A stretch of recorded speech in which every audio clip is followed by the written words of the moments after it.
Hello, everybody. Hello, listeners. I'm here with Ef'n Molina and the most handsome, possibly for candidate, municipal court judge in the Valley right now. I was going to say, I'm not running for municipal court judge. You're the most handsome podcast host in Edinburg, Texas. So specifically on the street that this is being filmed on. But we have Amando Guerra here today. Thank you, Armando, for coming by. No problem. Thank you for inviting me. I had to pay attorney's fees to have him here today, just for the record. This is costing me quite a bit of money. So the first thing, what does a municipal court judge do? So Edinburg Municipal Court, anybody who's arrested in Edinburgh would come before me, and I would set a bail bonds, and then that's part of it. The other big part is traffic tickets. Anybody who gets speeding, I know all you good people out there won't get stopped in Edinburgh, but yeah, it's traffic tickets is another big part of it. And then any code enforcements or anything like that, some of the businesses are not, keeping clean or whatever, then code enforcement issue citations, and they also come before me. That's right. And that, I know for a while it was not an elected position. Now it's actually, you have to campaign for it. So what I think it was always an elected position, but for some reason it just never got put on ballots. Is my understanding, but yeah, I wouldn't know enough to talk about that. But that's my understanding. I believe it was always an elected position. And when is the actual election? Like, what's the date? So it's on Monday. It's October 23rd, and it goes all the way till November 3rd, and then of course the last day to vote, November the 7th. Okay. And I guess I know who you are. Ef'n jumped over and directly went into municipal court. Well, that's why we're here. Yeah, but he needs to introduce himself. Who is he? Just not some. Well, you always start with the big, broad question first. No, you start with a specific one. We don't want to be rude and waste his time. He's like, he knows why he's here. No, but we know who he is. These people may not know. Yes, but if they're still watching at this point. But if they're still watching at this point, this is a train wreck. We're not going to give them everything at the beginning. No, they got to hang on. No, but we want the juicy part of who he is. Well, I mean, I think when you first started practicing, that's when we met you, right? That's right. Yeah, back in what year, Chris? That was almost. I don't want to say how old I am. Thank you. That was almost 13 years ago, Chris. Yeah. I remember when me and actually Ef'n were like young prosecutors. And then Mr. Guerra was there sitting, Mr. G over here, Mando, was sitting there in the audience of Court 2 and like watching us like we knew what the hell we were doing. Oh, yeah. And even today, we kind of know. Kind of. But he's there like, I'm taking tips. I'm like, I don't know what the hell I'm doing. Don't follow me. Oh, yeah. But I thought you all know what you were doing. So you all must have been doing something right. That's part of the showmanship. Right. Yes, we at least had some suits and a tie. We could tie our ties. We could tie our ties. Now, what law school did you graduate from? Thurgood Marshall School of Law. Okay, and what brought you back down here, like to the Valley? Why didn't you go work for a big firm? No. I've always been Edinburgh. I've lived here my whole life, worked here my whole life. I've always wanted to come back. I never wanted to be in a big city. I went to Houston. The school's in Houston, but it was just too big. I've always been, small town. The Valley is relatively safe. I mean, let's just be honest, right? There's hardly, like, none of the stories you hear, like in Houston or whatever, these murders and stuff. There is crime, there's here, and yes, it's getting, a little out of hand, but it's relatively safe, and I like the community, always have.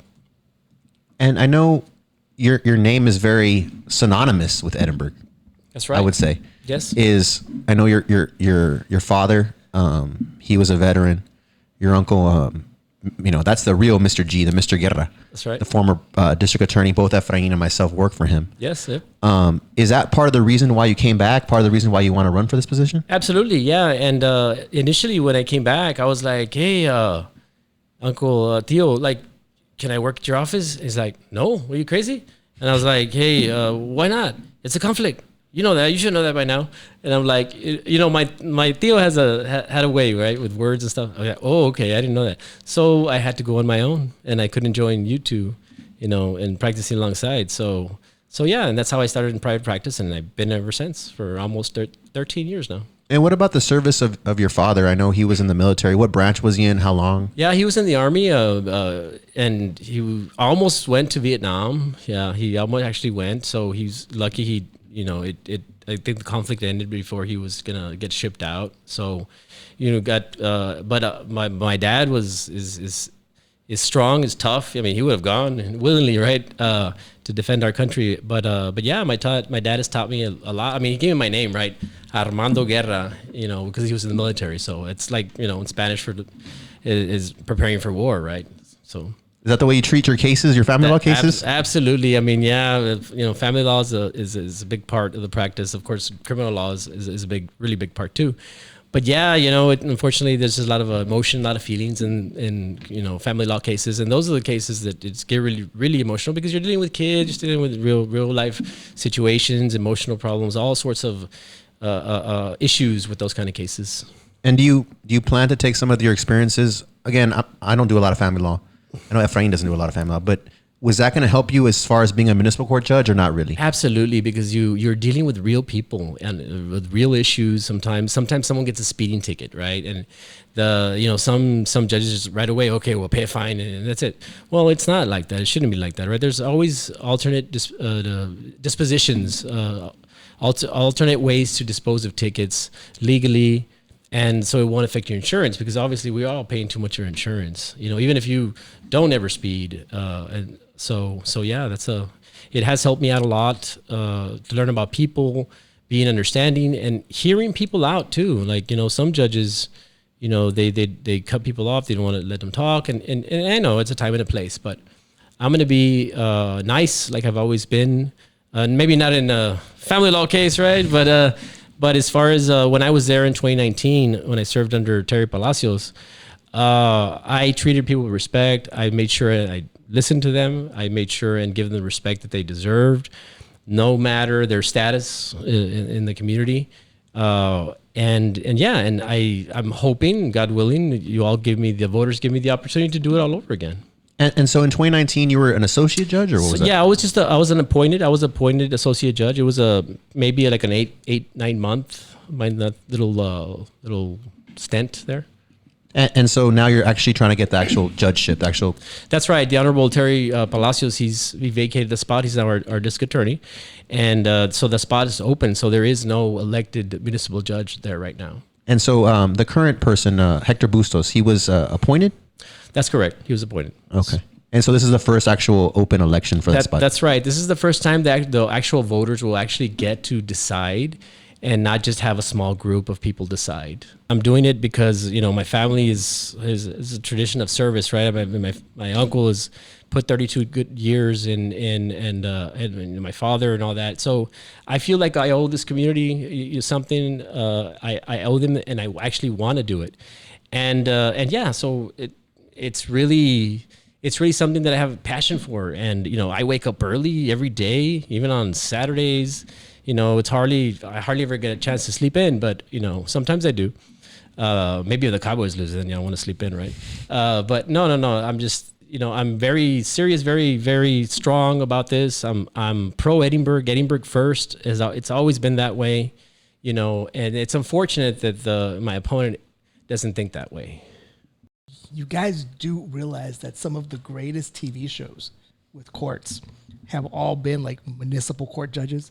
You got the Long Island, the Rhode Island judge. Oh, that's the one that older guy, right? Yeah. And it's televised. Yeah, it's pretty interesting. And then Night Court. Night Court, right? That's right. Bull. Because even though you're the judge of the court, you don't have carte blanche to just hire anybody or fire anybody. That's right. Everything's by a budget.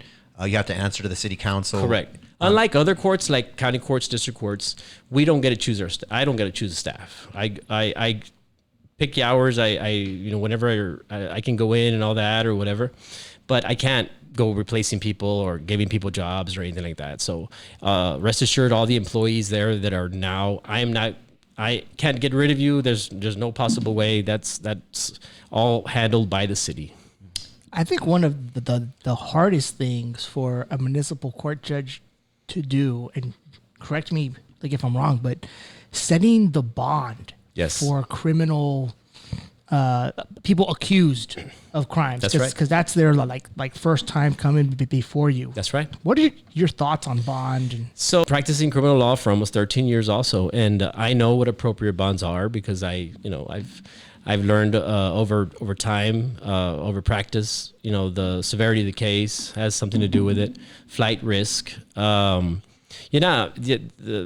innocent until proven guilty, right? But a bond is just supposed to be set sufficient enough to make sure that they come back, right? That they come back and that they show up. As far as bonds go, I'm going to set bonds accordingly. And also, you make sure, because the whole point of a bond is they come back to court. It's not to punish. It's not to hold them in jail till they rot. No, it's to assure that they're going to come back, and then also and present a defense. And what most people, I guess, don't realize is that whenever you get a ticket and you sign it, you're signing a bond. That's right. You're basically agreeing, I promise to come to court to deal with this ticket. That's right. So most people have been on a bond in a way, right? If you got a ticket. Mm-hmm. So what have you seen as far as the bonds here in Edinburg? Is there anything that, in your opinion, are they too high? Is he doing a good job?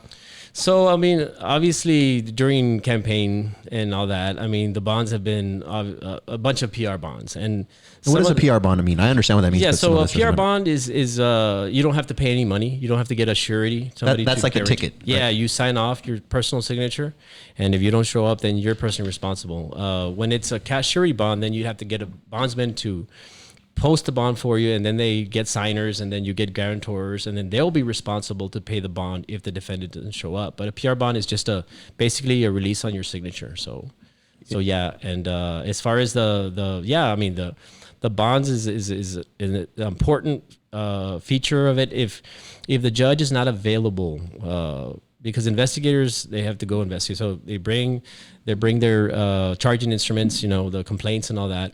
And then, of course, I set a bond. And if I'm not there to set the bond, then they can't leave to go investigate other crimes. So it's something that has to be on a schedule. And the way Terry Palacios had it before, it was a well-oiled machine. You knew when he was going to be there. You knew when he wasn't going to be there. When he wasn't going to be there, he'd let me know, hey, can you fill in? Yeah, no problem. I'll be there. I'm there. So there was always a set structure. You never had to guess what time he's going to come in, or if he comes in too early or if he comes in late. Never. It was always a very, very well-oiled machine. So, and I'm hoping that I could make it just like that, or maybe even better. Isn't unlawful search and seizure and all that? We don't want that going on in Edinburgh. And my 13 years of criminal law experience makes me more than qualified to issue appropriate bonds, or even PR bonds when the circumstances, very, very something that's petty, some petty crimes, that, it shouldn't be jailed or bond or whatever. Some crimes just will never warrant a high bond at all. So. Like a first-time offender with a theft or something, a young 18-year-old girl, never been in trouble. Right. Yeah, and then you take a look at things like, if she's going to school, is she doing the right thing? Many things. But yeah, something small like that, as long as it's not, a felony or anything like that, then yeah, definitely. I can't say that for certain that I would be a PR bond, because I'd have to be there to review the facts of, as an entirety. But yeah, definitely that would probably be a PR bond, right? What are your thoughts on aliens in Bigfoot? Do they exist? Do they not exist? What are your thoughts? Well, I'll tell you one thing about aliens.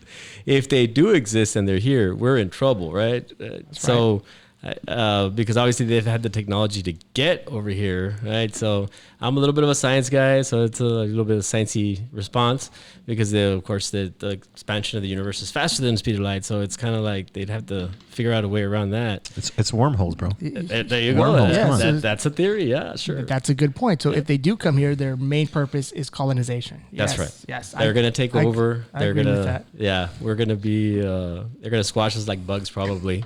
That's probably what will end up happening. So if an alien were to be arrested, what is a good type question. of bond would you consider? That is a good He's question. not local, obviously. He's not local. He's got no ties to the community. Right. One of the things is that, how do I know he's going to return, right? Yeah. So, yeah.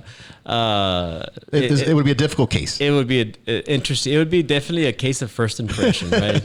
Which means basically the listeners is like, it's never happened before. What do we do? That's right. It's never happened before, so that's a first impression. Well, let's put it this way. You could start like an interspace conflict if you give them too high of a bond, because they're going to say, hey, we're coming for our guy. That's right.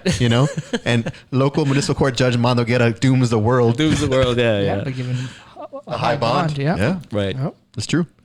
Mr. Guerra, I know one of the things that I've known you for a long time. I was, Yes, and that's why you should call me Mando. Yeah. Mr. Guerra sounds like but like my uncle. We got to pretend because we're on the show. I have to pretend to respect you. Chris, Because he could be a judge someday. He does a really good Mr. Guerra.